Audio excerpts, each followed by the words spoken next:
Hello everybody, my name is Ilya. And my name is Tyler. Together we make up Kovray, a couple that loves to punch things and play board games. Well, I'm just practicing because today we're going to be teaching you how to play Street Fighter V Champion Edition Legends. What a mouthful.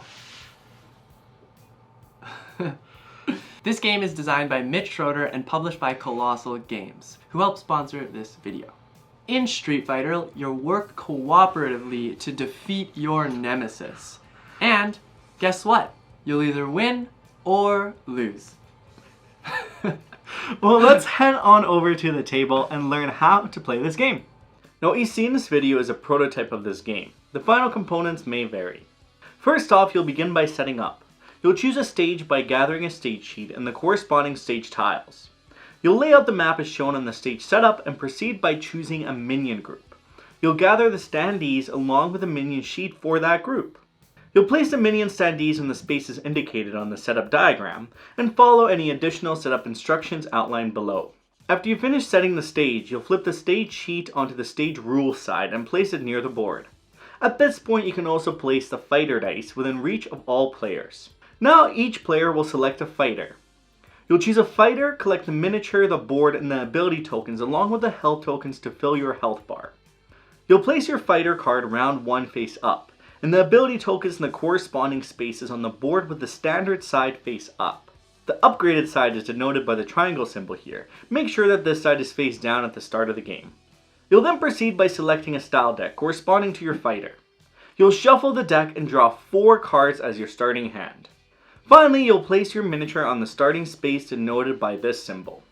Now it's time to select your nemesis. You'll choose a nemesis from the available nemesis pool, gather their board and standee along with the health track token, which you'll keep to the side for now. You'll place the nemesis board round one face up and the standee off to the side. Finally, you'll prepare the nemesis deck. You'll remove the 3 hard mode cards, shuffle the remaining cards, and draw 3 + 3 for each player to create the nemesis deck. Now, if you're looking for a challenge, don't remove the 3 hard mode cards, and instead remove the 3 standard cards of the same name. Now that the nemesis is set up, it's time to set up rivals for each of the players. You'll now choose a rival from the available rival pool and gather their miniature along with their rival card, which you'll place above your fighter board, with around one side face up. One at a time, each player will place their assigned rival on any spawn location that does not already contain one. You're now ready to play. Your objective in this game is to defeat the nemesis. Once this happens, you win.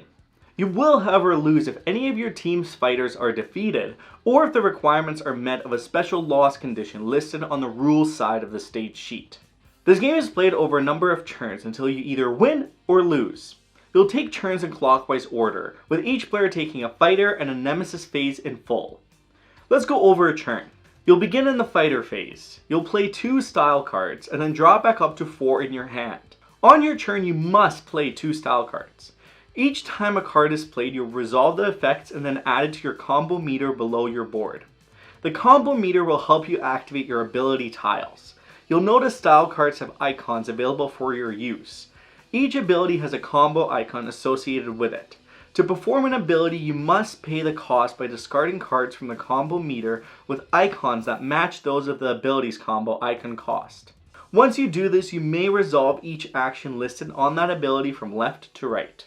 Now, during the fighter phase, only the active player may play style cards. However, any player may perform abilities. There's no limit to abilities a player may perform, and it does not count as having played a style card. It's often strategic to save your style cards. Important note here though, you may never have more than 4 style cards in your combo meter. Last thing we'll mention here as well is some abilities will have a kicker. This allows you to discard extra combo icons to perform additional actions. This is a maze situation. You're not required to do this to take the ability action. If you do not, you'll simply just pay the tokens and take the action above as usual. Now let's go over all of the card and ability actions. This is how the core of the game is played. This symbol means movement. It'll allow you to move a fighter up to a number of spaces indicated in the symbol. You'll always move into orthogonally adjacent spaces, not diagonal in this case. You are allowed to occupy the spaces of other figures unless otherwise stated by an effect or a card. Now this is a melee attack. This attack allows you to target enemies in your space. The number in the symbol indicates how many dice will be rolled for that attack. You'll choose a target and then roll the dice. You'll add up a total number of hits and apply those towards the target's health value. If the value matches or exceeds the target's health, the attack is successful and the target is damaged. Otherwise, the attack fails. Short-range attacks work in the exact same way, except you may only target enemies in an orthogonally adjacent space. Long-range attacks also work in the same way, except you may target enemies up to 2 spaces away, counted orthogonally. Like short-range attacks, you may not target enemies in your current space. Experience actions allow you to charge your experience gauge. You may add 1 experience token to the gauge at the bottom of your player board up to a maximum of 3 at a time. You can use these tokens to gain various effects. You may boost, which allows you to discard 1 token to boost an attack or move. You may re-roll, discarding 1 token to re-roll a die after rolling an attack. And lastly, you can upgrade. You can discard 3 experience tokens to upgrade an ability. Upgraded abilities may offer additional actions or increase the power of 1 or more actions for your fighter. Pull and push symbols work in a similar fashion. Pull allows you to move 1 figure in an adjacent space to your space, while push allows you to move 1 figure in your space to an adjacent space. In both cases, these trigger any stage and card effects present. Stun allows you to target a minion in your space. You'll place the standee on its side to indicate that it's been stunned. The next time the stunned minion would activate, instead, you'll stand up the standee. And that's the actions. Couple additional notes here. You'll find that some effects modify a card or action to make it more powerful. These are often indicated by keywords under the icon or the bottom of the card they're modifying. These include Boost, which adds +1 to the number within the action icon, Target X, which allows you to choose multiple targets for this attack, X indicating the number of targets, Withdraw, which lets you move in or out of the space without triggering a stage or card effect, and Charge. If Charge is the second card you've played this turn, this action gains Boost. In some cases, you also see unique modifications, which are described on the card. Lastly, you may play any style card for 2 movement. You'll ignore all the other actions, but this card is still added to your combo meter as normal. This is called a sprint. Now let's discuss how you defeat minions and your rival. Each minion and rival have a health value indicated on their card, which is a number of successes that must be applied in a single attack to damage that enemy. Again, if this does not happen, your attack will have failed. If the value does match or exceed, it succeeds. Any additional damage may also be applied to another enemy in the same space. Successes cannot be carried over from one attack to the next, so any unused successes are lost. When a minion is damaged, the standee is removed from the game and the associated award is gained. When a rival is defeated and their card is on the round 1 side, they are flipped to the round 2 side. When they're defeated in round 2, they are removed from the map. Now as for an award, defeating a standard minion gains you 1 experience token, an elite 2 tokens, and a rival 3 experience tokens. Last thing we'll mention here is that you may attack your team member's rival, but if you do, the rival card will now be assigned to you, so you may have more than 1 rival targeting you. Now let's jump into the Nemesis Phase. Once you've drawn back up to 4 cards, it's now the Nemesis Phase. First, each minion activates. First the standard, then the elite. You'll follow the symbols on the minion cards. Minions will always target the fighter nearest to them. The rivals will then follow, resolving each of the symbols left to right. Rivals will always target the fighter with their rival card. Finally, you'll draw a Nemesis card. You resolve the Nemesis icon on the Nemesis board associated with the card, and spawn the corresponding minion in the locations indicated by the card.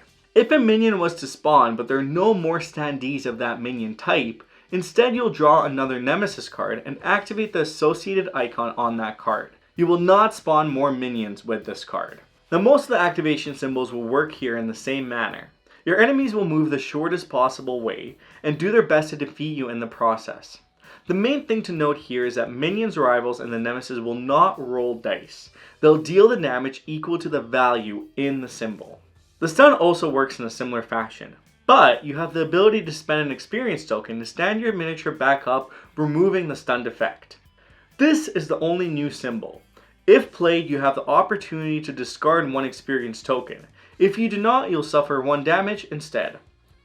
Now what does suffering damage look like?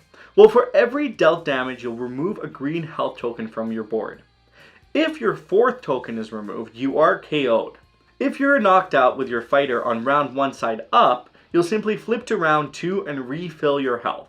Then the game continues as normal. Excess damage will not carry over between round 1 and round 2. Now, if you are knocked out in round 2, your fighter is defeated and you lose the game. With this said, it is possible to block damage. You may cancel 1 damage dealt by discarding 1 card from your combo meter. This can be done multiple times. Now, how does the Nemesis finally come into play? Well, when you draw from the Nemesis deck but the deck is empty, the Nemesis comes into play. They'll spawn into location 2 and their board will be flipped to the round 2 side. At this point, you'll place the health track token on the space indicated for your player count, reshuffle the Nemesis cards, and draw and resolve the top card of the deck. Each Nemesis has 3 abilities. The round 1 side usually activates the minions, while the round 2 side primarily activates your Nemesis. When resolving the Nemesis, they'll always target the active player unless otherwise stated. They can also gain experience tokens. There's no limit on how many they can have, and each Nemesis will use them in a different way while attacking. Now that the Nemesis is in play, you can begin to target them. Your Nemesis will work in a similar fashion to minions and rivals. Once you deal damage equal to or exceeding the health tracker's current position, you'll move the health tracker 1 space to the right. If the health tracker is at the rightmost space and enough damage is dealt, the Nemesis is defeated and you win the game. Before you're ready to play, let's go over a few things that we have not yet mentioned. The stage rules. You'll notice different iconography on your map. This symbol indicates a point of interest. You can often interact with it based on the stage rules. Some maps will also have features. These are outlined in white and are considered adjacent to any space they touch. They're treated as an additional space for the purpose of movement, attack, range, and card effects. Lastly, each map will have walls, doors, stairs, which you'll have to interact with as you would in the real world. Don't walk through walls, use the doors. Now, as for your character, you may interact by discarding a combo card from your combo meter. When interacting with a revealed objective token, the card icon must match the token. And lastly, critical arts. Your character will have a critical art. Once all the abilities have been flipped and your fighter is on the round 2 side, you may perform their critical art by discarding a card from the combo meter as well as 3 experience tokens. This would be a legendary final hit. And that is how you play Street Fighter V Champions Edition Legends. Now this game is on GameFound, so you can click that link down below, click it and learn more about it and dive into the world of Street Fighter because that's maybe where you want to be. And of course, if you're watching this after getting this game, hope you enjoy playing it, and hopefully this how to play helped you out. Now if you have any questions around the game, feel free to leave them in the comments down below and check the descriptions because if there's been any changes or development in the game, we'll make sure to link the most recent updates there. Until next time though, this is us going to cooperatively fight some people on the streets. The Nemesis must lose. Bye!